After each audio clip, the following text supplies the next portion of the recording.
په بل ځانګړي شي خبر شولم. دا هم د اوس مهال تازه خبر. څنګه بابا دې ته به پلان وښکاره کړو څنګه ځای راځي چې کوچنی تر سره نو کې امیر صاحب چا کوي څه زه بل کار څه کوي بس میا کوسه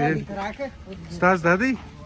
دا سړی چې دی د نخرارې کې څه درته السلام علیکم اوس دا غدي چې راکشن سل کنه مې دا مخ ونی دا زه وخت راکشن استلم دی وس راکشن استلم مخ دی ولې اوس د خو بل نو زه خو په شپه به راکشن استلم د وسه ویښ وم نو خامخا مخ د بل کم کیږي دا سړی چې دی د نخرارې کې څه درته ولې کنه ته دا ما خلاص نه او بابا دی لا امید دی او وکړه کښېنستلو بالا چای شو چای شو بالا دی وای دا اسم شاجوی کې د ګرزلاو ځای دی وریزو بالا تاجی شخوان پروا سرخانه وارسو چای به وچ شو دا نفر اتر وی دی بینی کې بدبودار او خوشبودار دی او دته ملایي انو بالا به چای چې موشله د خیر سره بالا احمد لا وای دا خاطه یو ځای زو چې چیرې ځای دی وریا به ولارس منظره بوکو بالا کوته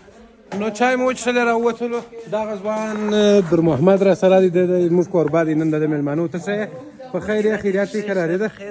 شکر دی خیر څه دی مو زده یو ځای بیا چیرې زو د خیره چینو ته زوز چې څه ځای دی نه کې وبه مو بستا شینګاستا څه ادرځي نو د سره به ولاړ شو چې نو ته الته به وګورو چې څنګه ځای دی د دې هم کور ودان شامل مپالنه وسوله دلته مم ماښام هم سهار هم شو خوندوره کوټه شو د خوب ځای او دغه شاوخوا چې نو ویني ګرد علاقه به د دې کورونه کلیوالې ته ولاړې کلي ته راغلی دي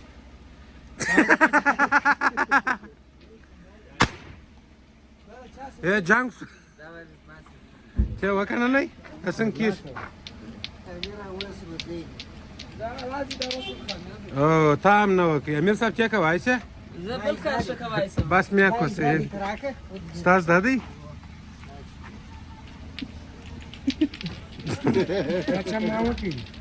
یا د خوندور وکي دا اسما د اخلاقي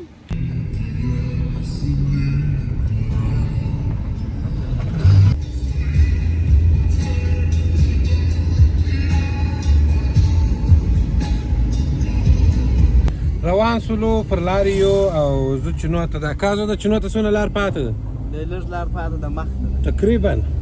نیم ساعت یا نیم ساعت یو پاته ښه بیا کار سم دی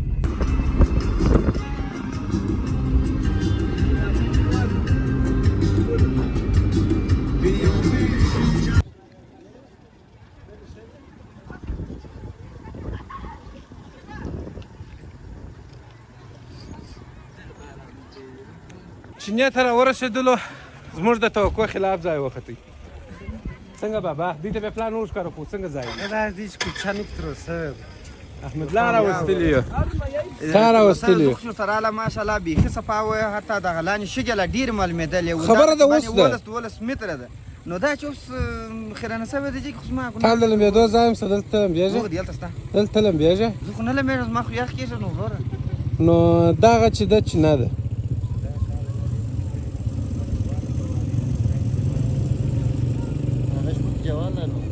او دا باید حکومت پاکه کې دغه ځای ته چې موږ راتللو وروره څلور ساعته پر مزل وکړي او یوه مو شپه ورسره وکړله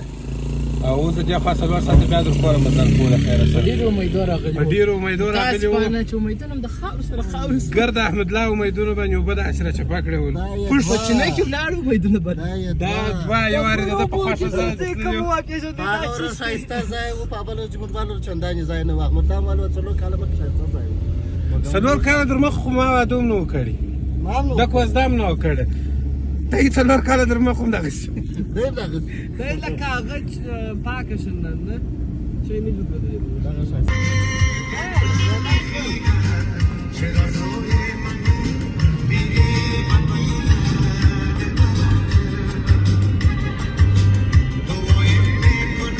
په بل ځانګړي شي خبر شولم دا هم د اوس مهال تازه خبر دغه ځای چې دا اوس موږ پکښې روان یو دا هم ارغنداو نومېږي دا چې تاسو شاوخوا وینئ دا ټول ارغنداو نومېږي ډېر درد ورغلی دي خو زموږ ارغنداو ډېر پر راوا دی وینه په شینګیا په اوبو د دا ځای ارغنداو هم ښه دی په بازار زموږ دا بیا په شینګیا په اوبو په طبیعت په منظرو په ښکلا هېڅ چې نه وه. زه په موټر کې ناست یم، دوی تاسې وي دي هلته انرجان یو یخ شان رانیسي. زما دلته پر دا یو لوحه باندې پام سو، دا نوم ډېر جالبه راته وایسېدی. تر اوسه ما نه و اورېدلی په کمنټ کې چې دا نوم ستا که دوی غلط شوي دي که څه کیسه ده. دغه نوم ویني د اسدالله او رحم الله د پرزو دکان. دغه لږ څه جالبه راته معلوم سو چې دا څنګه موضوع ده. ولا دا نوم ستا وزر شاګو که د دې څه غلط شوي دي که د هغه رقم نوم ګیچ سولم بالا هلته چې نه خراب و ګرده ګیچ سولم کار ګرده خراب دا مه وکړله. تاسو ولو دلته اوس په دغه اوبو کې به یو اودس تازه کو مخ به پرېولو. دا لار کندهار ته تللی ده، دا لار کابل ته تللی ده. دا خو پخوانی ډامبر دی چې دا سړک یې جوړوي، پخوانی ډامبر یې دلته غورځولی دي. نو دلته به دغه وکړو او اصلا خبره دا ده چې بابا دې توم انتظار یو هغه بیخي وځنډېدلی. نو کندهار ته شکر دی په خیر راورسېدلو. ښار ته نه رسېدلي، پر اطراف یې فلحال راغللو. اخوند صاحب زیارت ته دلته به یو زیارت وکړو، بیا به نو زه مخ پر عینو مې هلته نه کې کار لرو بالا زه کور د خیره سره انشاءالله.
موږ ښه په خیر په خوښه خوشحالي تر خپله کوره راورسېدلو، یعنې تر کندهاره پورې جار سم. نو اوس بیا د خیره ماښام د سلیمان مبین او خوشحال نوبت دی. د دې ځای زوی نوکئ مامونه سره وکړو، نوکئ نو نه ښه ډېر چې ځانونه مو ښه سره تر و تازه کړله. معنا ډېری یو ښه تر و تازه مو کړل د خیره سره. بالا به ولاړ شو هلته یو بل ځای ښه شریخ میریخ سکریم وخورو. اوله ماښام خو نو بیا د سلیمان دی ګره پر کور. سبا د خیره بیا یو ډېر خطرناکه ځای د خیر که وسول. نو د شپې څو بجې دي؟ 3 دا درواغ وایي، په کم 9 بجې دي. ورځو پلیټران راخلو. نوبت چې دی د شاته ځوان نفر دی، سلیمان مبین او خوشحال په درو سور په ګډه زو پلیټران رانیسو. دی بیا نیکې په کور کې خلک نه خانان نه دي نه پیشنیان دي، په کور کې خلک نه وه. وازه پلیټرانو دغه دی هغه راوړو د خیر سره، بیا یې خورو. څه دغونه په مخه شه پلیټران خو نو په پېښه خانان پیشنیان ګله مردا چمنه کوي مشتریان ولیم ورجو ګرینیان د شم خکړي ولا و نو څه دغونه په مخه شه چې د کور سر خان ویل بم در باندې دل پلیټران خو نو په پېښه دل مره و چې د نامډي وانه و د الله په امان. بای بای کندهار.